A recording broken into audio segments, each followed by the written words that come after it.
Selamat pagi, perkenalkan nama saya Graciela Sofia Pinonesiombi dengan NIM C1B022124.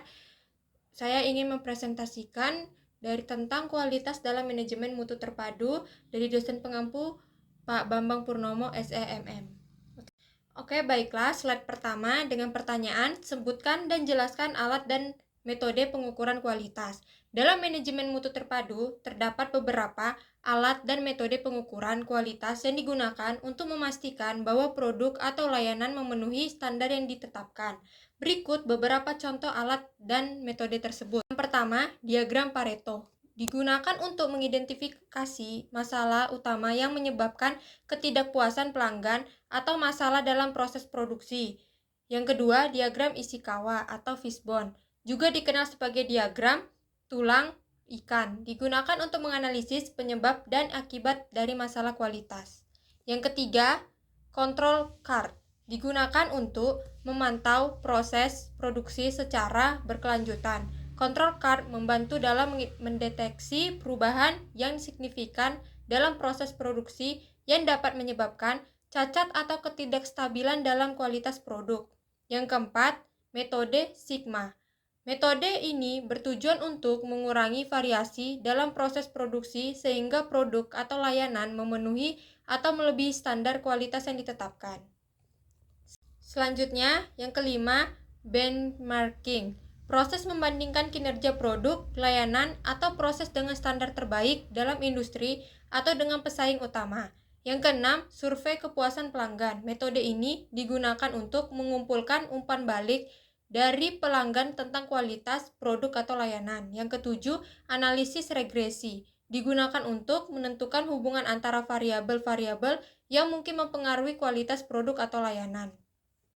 Pertanyaan selanjutnya, yang nomor 2, bagaimana mengidentifikasi masalah di dalam kualitas? Mengidentifikasi masalah dalam kualitas dalam manajemen mutu terpadu memerlukan pendekatan sistematis dan komprehensif. Berikut adalah langkah-langkah umum untuk mengidentifikasi masalah dalam kualitas. Yang pertama, pemantauan proses. Lakukan pemantauan terus-menerus terhadap proses, produksi, atau layanan. Yang kedua, analisis data.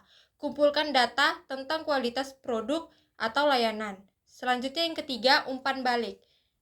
Umpan balik pelanggan. Dapatkan umpan balik langsung dari pelanggan tentang pengalaman mereka dengan produk atau layanan. Selanjutnya yang keempat, audit internal. Lakukan audit internal secara teratur untuk mengevaluasi kepatuhan terhadap standar kualitas dan prosedur operasional yang ditetapkan.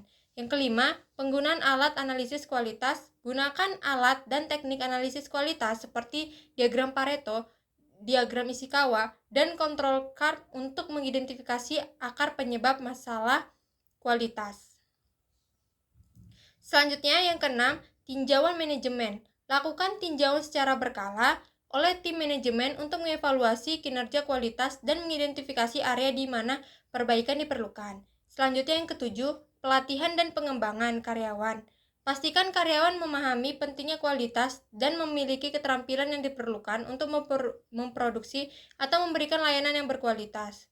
Selanjutnya yang kedelapan, analisis resiko. Identifikasi potensi resiko yang dapat mempengaruhi kualitas produk atau layanan baik dari dalam maupun luar organisasi. Baiklah, kesimpulan yang bisa kita dapatkan dalam pemaparan tadi, kualitas dalam manajemen terpadu merupakan upaya lintas fungsi yang mengutamakan kepuasan pelanggan, pengendalian proses, dan pengembangan produk atau layanan secara berkelanjutan untuk mencapai tujuan organisasi secara efektif dan efisien. Hal ini melibatkan koordinasi antara berbagai departemen, proses, dan sistem dalam organisasi untuk mencapai standar kualitas yang tinggi secara konsisten. Itu saja yang bisa saya sampaikan, kurang lebihnya mohon dimaafkan. Saya ucapkan terima kasih.